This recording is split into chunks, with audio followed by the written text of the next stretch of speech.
My, there is so much going on in Fairmont Crest. Nicole is fine, but not fine. Eva meets a new man, and Peaches almost kicks the bucket. At the country club, no less.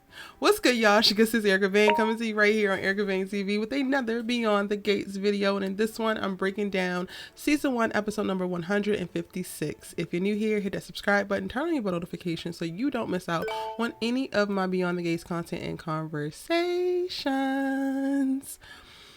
Yeah, we heavily into soap land now. This is a full-fledged soap, a full-on, like, its story's going left, right, and center. Okay, let's first talk about Vanessa and Joey, because I didn't talk about them in the last breakdown, because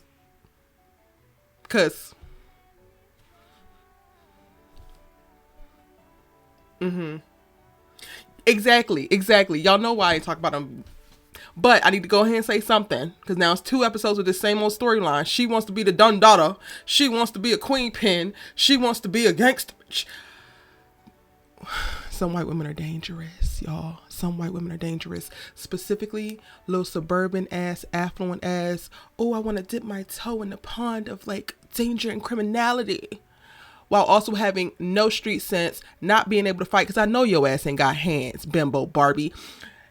And literally nothing but curiosity driving her. You know what curiosity does? Do you know what curiosity does, bimbo Barbie? It kills the cats. And what did Joey say? He's not going to jail for nobody. That's including you and what's between your legs. So don't get it twisted. Don't think that you're more powerful than you are. I say that white women can be dangerous, and specifically Vanessa is dangerous in this circumstance because it's not a need. It's not like survival. She is literally just leaning in and now wants to be Joey's protege and or his replacement. Because what is that coming next?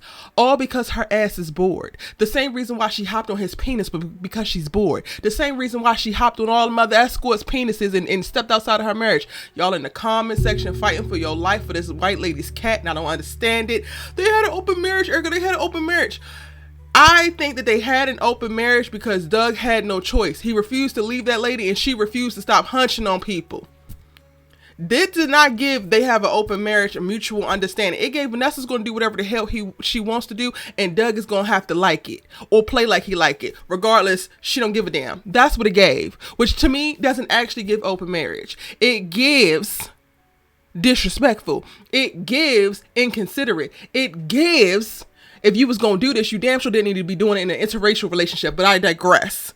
Vanessa's ass is dangerous. I hope Joey understands that. I know he likes playing with her like a little mouse in a box, and he loves poking at her, and she's very intriguing, and he probably loved a cat.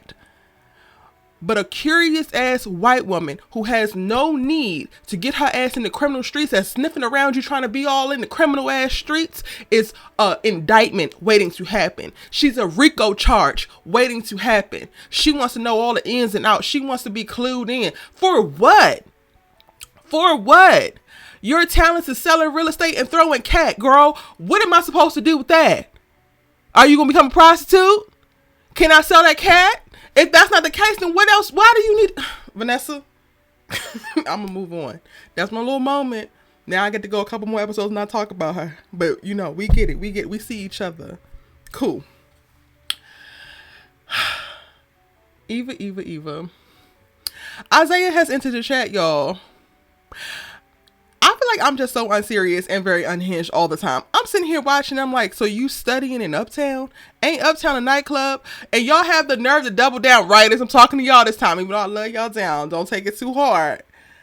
You double down at the end of the episode. You have Nicole down here doing work down at the Uptown. The Uptown is a lounge and or club. Uptown is a fine dining establishment for you to come and get your bourbon, for you to come and get your amaretto sours, for you to come and get your freak on. And y'all in here, you with a busted ass pen, and she in here calling Carlton in for backup. We're going to talk about Nicole. But first I'm on Isaiah. That's the first thing I thought. I said, so are you studying in a club? In a lounge? Eva, what the hell you do? Like, I felt like it was a little bit of a fumbly introduction. Oh, you still use a pen? Well, I use a pen. Oh, match made in heaven. It's so pedestrian. It's so funny to me. And again, this is just what I'm thinking. It's nothing actually wrong with it, but these are the things that's going through Erica's brain while she's watching, right? So Eva and Isaiah hit it off. He doesn't disclose too much. Y'all are telling me in these streets that Isaiah is actually a Hawthorne, so this is Jacob's brother. We don't actually get that confirmed in this episode, so I'm going off of y'all's hearsay at this point because y'all was like coming for me heavy. Isaiah is coming. Isaiah is coming. The British are coming. I'm sorry, y'all. I'm not trying to clown y'all. I'm serious. Anyway, he's here. They seem to hit it off. She has to run out because Peaches has a coughing fit down at the country club when her damn daughter was trying to show her ass, as she always do. Hey, May, I see you in here with your May outfit like you always do. That is literally what I thought. It's never not a day that Eva, not Eva, that Leslie's gonna take the higher road. Who's gonna actually try to have the upper hand and be cordial. You run into Nicole down at the country club and you're supposed to be having lunch with Peaches and you too busy trying to rub it in. Oh, did you go ahead and drop your last name? Because it's gonna be weird if we have to get confused out in the Publix. You know, when I take Richardson. Girl, you can have it, ho. Have it. You and that peasy headed ass man. Don't nobody give a damn. I said absolutely, Nicole. Even if you go break your ass down and cry in the car, absolutely don't give this hoe nothing, because it stirred her soul. It stirred the demon within her when she was able to walk away and realize that she didn't get to you like she has been getting to you, and it affected her so much she pushing that damn salad around. And this is what prompts the back and forth with Peaches, because what? Peaches clocked that you tried to humiliate this lady. Every single time that you run into Nicole, you're trying to humiliate her. What the f- did Nicole actually do to you? Aside from standing in the way of your man, which she stepped aside, now you still won't leave her alone. Why do you have to try to drive the stake in the heart deeper? She has stepped her ass out the way. You said she was in the way, now she done moved. And you still got something to say? You are lucky that Nicole has decorum. You lucky that Nicole is an affluent woman from means. And she grew up beyond the gates, because had she grew up in Baltimore, your ass would be beat every single time she ran into you. It would be on sight. Every single time, Leslie. Your face will now look how you knew it looked if you was doing this stuff to a real hood. And I would love, I don't know if the writers are watching. But I feel like we need a couple hood bitches. They don't have to live in Fairmont Crest. They could just love Orphy Jean's biscuits. They could just love Uptown because the drink specials be right on Wednesday night. Just a couple hood bitches that find an affinity to Nicole because they like, you a doctor or whatever. And now she got some ghetto hood allies to handle Leslie how she needs to be handled. Anyway, Leslie and Peaches is going at it down at the damn country club. She starts to have a coughing fit. What is her issue? Can y'all tell me medically? She's terminally ill. What is the damn diagnosis? Is this cancer? Is it heart disease? Is it liver failure? What the hell is it? Low key, I don't really give a damn, because Peaches, you are on Leslie's side and this bumped her and everything on her side because she's just too much. But also, y'all gonna have to give me something, because I'm supposed to be shaking and or stirred because she down here coughing. What you need? A lozenge? A throat lozenge? You need a haul? You need a Ricola? What you need? Because I don't want you or your beady head ass daughter in the damn country club anyway. So if the coughing fit gets you to go home, keep coughing on your way out the damn door. That's not nice, but I said it and I meant it. Anyway, moving on. The other major thing that happens in this episode is Nicole, after having her run in with Leslie and standing her ground, doing what she needs to do, she goes her ass over to Vernon and Anita's, who are also having a little moment. First of all, who is this geriatric ass trollop that's making eyes with Vernon? And Vernon, you ain't slick.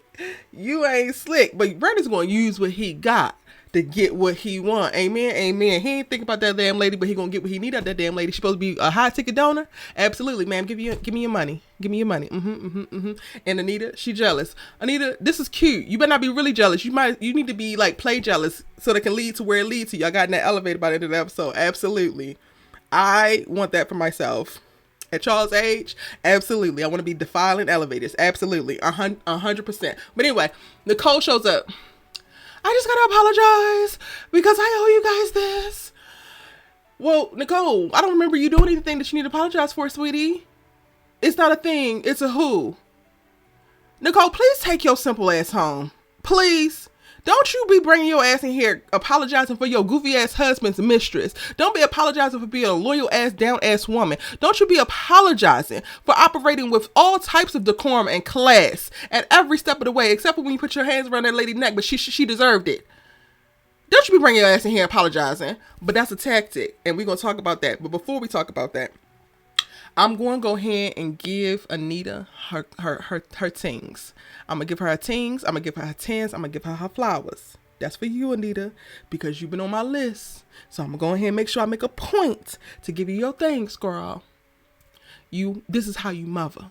From now on, this is how you mother. And how you mother in a way where you know this mother knows her kids.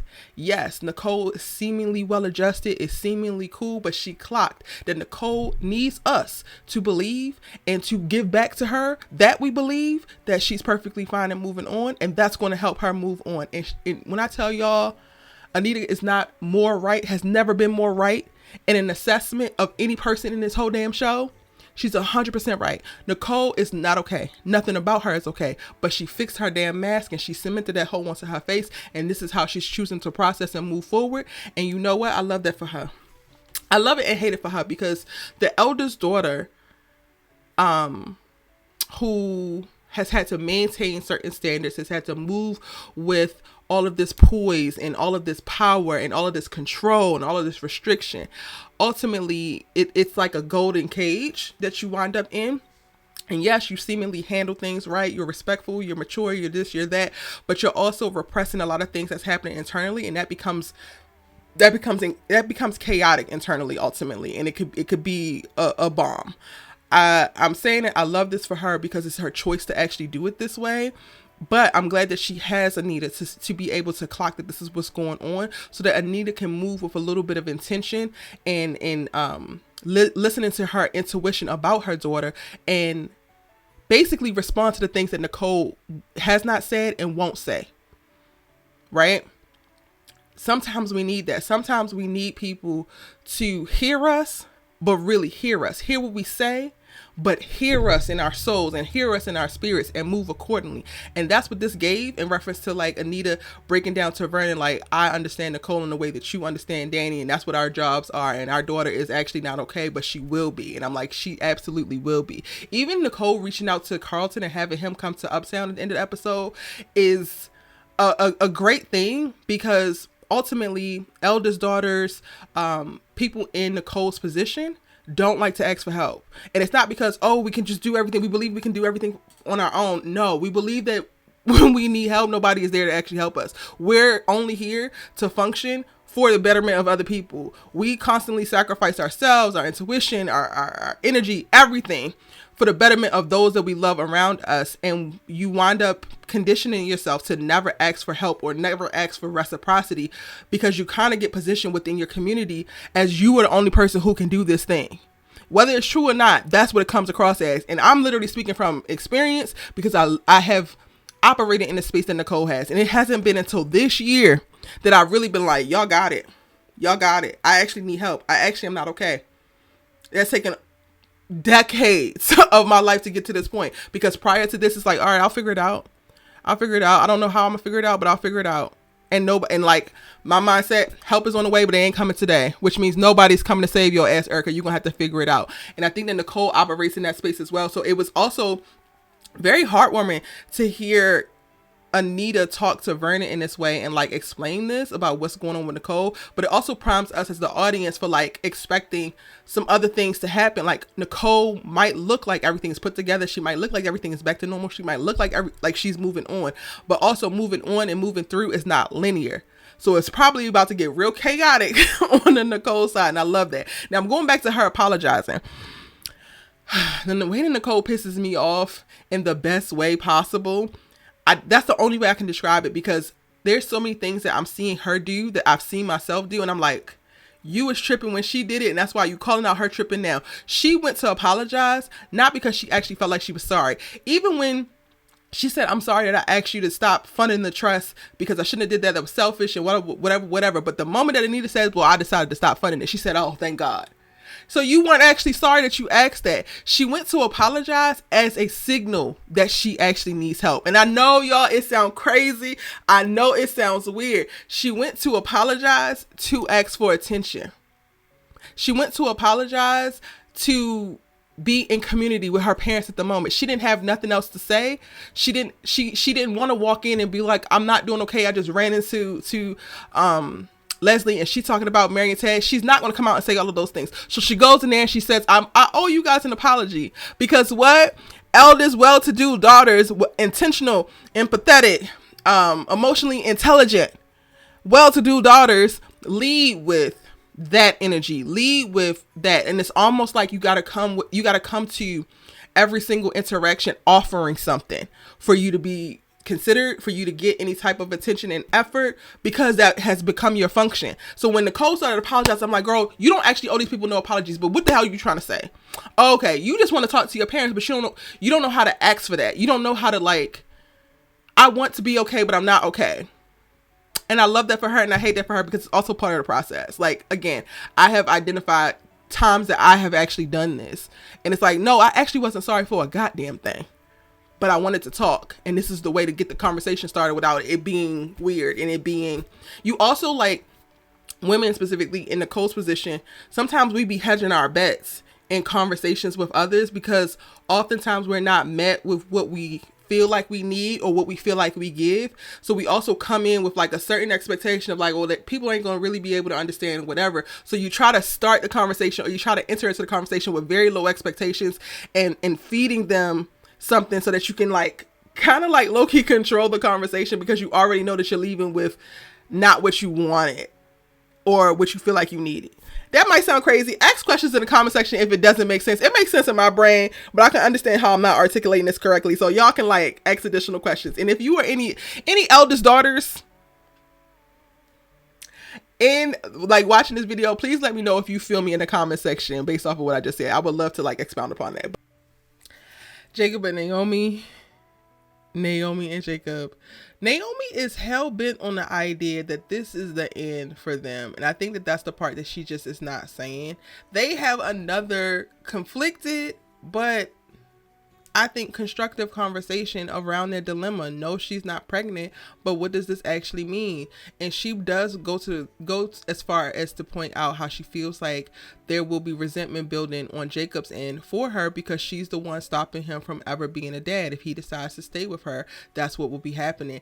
And Jacob, I'm not even gonna hold you, baby. I'm not gonna hold you, because of how our society works, because of how women are regarded. Hell, even looking at my comment section and seeing all of y'all, it's like, she need to just give him a baby. It's not like they poor. It's not like they broke. It's not like they teenagers. It's not like this. It's not like that. And there's no shade for the people who said that. The child in the comments video is coming to, like, break that down further, because I want to explore that ideology.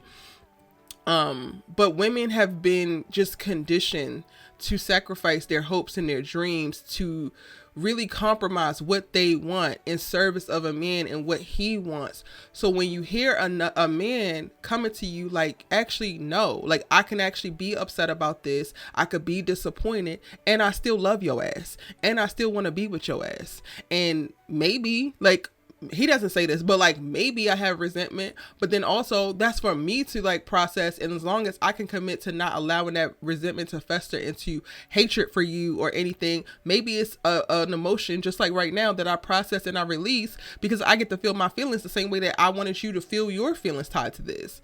And it was interesting how they started it off of, like, she's like, I am just as happy that I'm not pregnant as you are sad that I'm not. I'm like, God damn, she went, like, the writing is brilliant when it comes to Jacob and Naomi, because she hit the nail on the head of, like, where they actually are on the spectrum, and they can't be farther apart.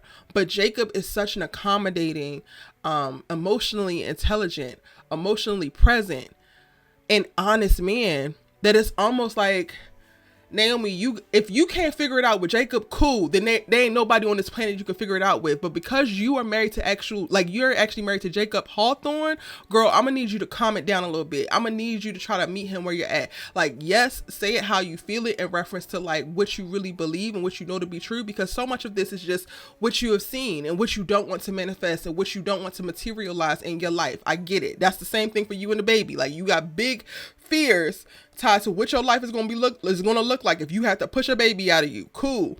But also at some point you're going to have to take your lawyer brain and then add in a little bit more emotional intelligence yourself and realize that part of this is that you're projecting, and the man that you marry, that you agreed to trust, that you agreed to love, is telling you something. He has also have a track record of leading a life where he does what he says and he stands by what he believes. So why in the hell would you immediately jump to that can't possibly be true? You can't possibly love me this much. And I love that Jacob is like, so now I'm destined to be a parent. I'm destined for parenthood. Who the hell said that? I was just excited when you said that we was having a baby because I'm going to roll with it. And at the end of the day, I'm realizing that the world ain't give what the world's supposed to give. So like, we can make our own little world. Like, that's what it gives for me with the Jacob character. And I want people to like really hone in on him, because I swear, like, I wish that this version of the man was the one that we projected more and like more men aspire to be, because I feel like he could not be handling this whole conflict with her tied to this baby any better. He is so perfect, but still so flawed. He literally tells her, girl, I'm not a lawyer. I don't have all the damn words that you be having at the ready to hurl at me behind some things, but I'm being as honest as I possibly can, and I'm also considering your damn feelings and pulling back when I feel like I need to, because what? I'm reading the room. How many men don't even read the room these days? Like, at this point, this is about to be a Jacob Hawthorne stand account, because Naomi, part of me is like, yes, y'all do need to have a real conversation of what this looks like in the future. You need to get very clear in this moment. I am not changing my mind, Jacob. Will that be a problem for you? Which we don't actually get a resolution in this episode. The conversation is going to continue in the next episode. But then also, I need you to search your soul, Naomi, and figure out, is this your way out? Have you been wanting to exit this marriage and this is going to be your way out? Because for the longer we go with this back and forth and how hard she's going, regardless of the moments where they have of like, okay, they seemingly are on the same page. They almost have sex and she pulled back up like, we cannot be solving all our problems with the sex. The hell we can't. Like, let's just get this big O off real quick and then talk about it. She's right though. She's totally right. I hear you. And also part of me is wondering if there's anything else for her. I'm not invalidating that she feels like he could possibly resent her and she don't want that. But I'm also like, Naomi, how committed are you to this marriage? Because I also need to see how committed you are to finding a solution to making it work. In the same way that women have been for eons forced into things, forced to have babies, forced to do things in consideration of the man, maybe he's going to be forced to be childless. And if he's saying that he can take that, he going to eat that, he going to take it on the chin, then let his ass, and y'all go back to being goddamn happy, for God's sakes. Please. Now, I get that this is not a thing that you want to say, like, let this be a bridge that you cross when you get there. But I'm partially leaning to that, because y'all continuously arguing about a hypothetical that's now no longer on the table. I'm just like, and y'all was happy other than? And he's not trying to impregnate you. He's not, compromising your birth control or anything. Please. And if this is the case, Naomi, go ahead and get the damn hysterectomy and be done with it. But that's a whole other conversation. So yeah, y'all, we get more of the Jacob and Naomi conversation in this episode, and it's still good. Like, it's been given good. It's so great. Once they do get to the point of like wrapping this up, I'm gonna miss these deep, considerate, contentious conversations between the two of them. I am gonna miss that. But I actually really, really love that. Again, this episode was more just fleshing out the world. This week has really just solidified, like, okay, this show is up and running and functioning and it's doing well. We have a full world established. We have expectations with characters. We have personalities. We have quirks. We have all of these things, and it's just so lively and bubbly. And I'm like, yes, we are. Beyond the Gates is going to go for a while. It needs to go for a while. We need to make sure that it goes for a while. And part of that is us not only watching the show, but also talking about it like we do here. If I missed anything, let me know, because I feel like I didn't, but I might have. And it's your good sis you love to talk TV with. I thank you so much for watching my Beyond the Gates videos, for posting your comments. Don't forget, post a comment, child, because I might be responding on my videos, child, in the comments, so that we could have a deeper conversation. I would love to like expound upon the whole like eldest daughter and the internal battles that are happening by seeing other people but never feeling seen. Ooh, if you want to talk about that, post a comment. And I'll see you in the next one.